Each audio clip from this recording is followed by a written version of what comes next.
One man army Gaurav Gogoi.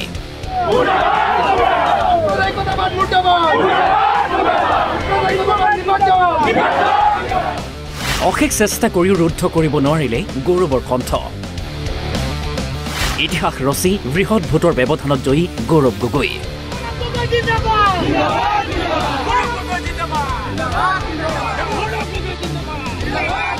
জনসাধাৰণৰ জয় আৰু অহংকাৰৰ পৰাজয় গৌৰৱ গগৈ কেৱল অসমৰে নহয় ভাৰতবাসীৰ গৌৰৱ সংসদৰ মজিয়াত সবল কণ্ঠৰ বাবে সমগ্ৰ দেশবাসীয়ে এটা চিনাকি নাম হৈ পৰিছিল গৌৰৱ গগৈ গৌৰৱৰ কণ্ঠ শাসকীয় পক্ষৰ বাবে মূৰৰ কামৰণি হৈ পৰিছিল সেয়ে 2024 লোকসভা নিৰ্বাচনত যিকোনো প্ৰকাৰে গৌৰৱ গগৈক পৰাস্তৰ বাবে ৰণনীতি প্ৰস্তুত কৰিছিল বিজেপিয়ে গৌৰৱক পৰাস্তৰ বাবে যোৰহাটত বাহৰ পাতিছিল মুখ্যমন্ত্ৰী ডক্টৰ হিমন্ত বিশ্ব শৰ্মাকে ধৰি ডক্টৰ শৰ্মাৰ মন্ত্ৰীসভাৰ একাধিক মন্ত্ৰী গৌৰৱৰ বিৰুদ্ধে মাৰাথান প্ৰচাৰ চলাইছিল একাধিক সাংসদ বিধায়কে সমগ্ৰ শক্তি প্ৰয়োগ কৰিছিল শাসকীয় বিজেপিয়ে গৌৰৱক পৰাস্ত কৰাটো যেন বিজেপিৰ মান সন্মানৰ কথা হৈ পৰিছিল কিন্তু যোৰহাট সমষ্টিবাসীয়ে সেয়া হ'বলৈ নিদিলে তপন গগৈ পৰিৱৰ্তে নতুন দিল্লীলৈ পঠিয়ালে এতিয়া গৌৰৱ গগৈক বিজয়ৰ হাঁহি মাৰি গৌৰৱৰ প্ৰতিক্ৰিয়া এয়া জনসাধাৰণৰ জয় অহংকাৰৰ পতন আমাৰ জনসাধাৰণৰ জয় আৰু অহংকাৰৰ পৰাজয় ইতিমধ্যে মই শিৱসাগৰত আমাৰ জিলাৰ দুগৰাকী জ্যেষ্ঠ বিধায়ক মাননীয় দেৱব্ৰত শইকীয়া ডাঙৰীয়া মাননীয় অখিল গগৈ ডাঙৰীয়াৰ লগত আছোঁ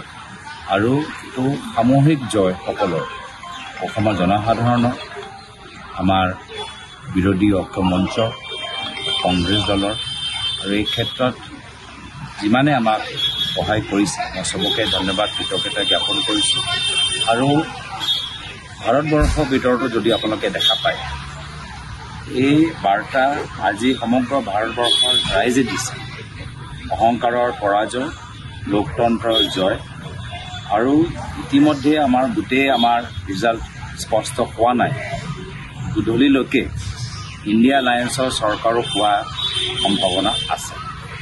আৰু সেইকাৰণে অলপ দিন আগতে যে এক্সিট পল লৈ বহুত চৰ্চা চলি আছে এই চৰ্চাটো ৰাহুল গান্ধী ডাঙৰীয়াই একেদিনে বন্ধ কৰিলে যেতিয়া তেওঁ ক'লে যে এইটো মোদী ভোট আজি এক্সিট পলৰ এজেঞ্চিবোৰ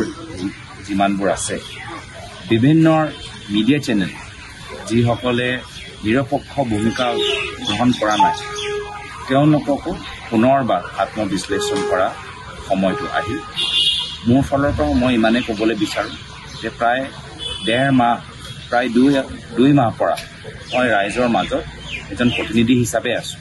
মই কাম কৰিবলৈ পৰা নাই ৰাইজৰ সেৱা কৰিব পৰা নাই আশা কৰোঁ যে অহা কাইলৈৰ পৰা ৰাইজে যি আশীৰ্বাদ আমাক প্ৰদান কৰিছে এই আশীৰ্বাদৰ বিনিময়ত আমি য'ত য'ত অঞ্চলত গৈছোঁ য'ত ৰাইজৰ বহুত সমস্যাবোৰ আছে সেই সমস্যাবোৰ দূৰ কৰিবলৈ কাইলৈৰ পৰা আমি কামত লাগিবলৈ আমি আমাৰ চেষ্টা কৰিম ঠিক আছে ধন্যবাদ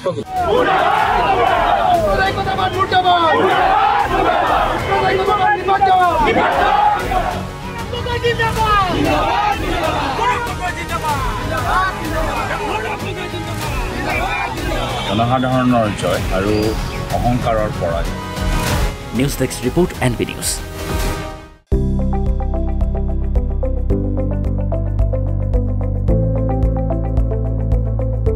NB নিউজ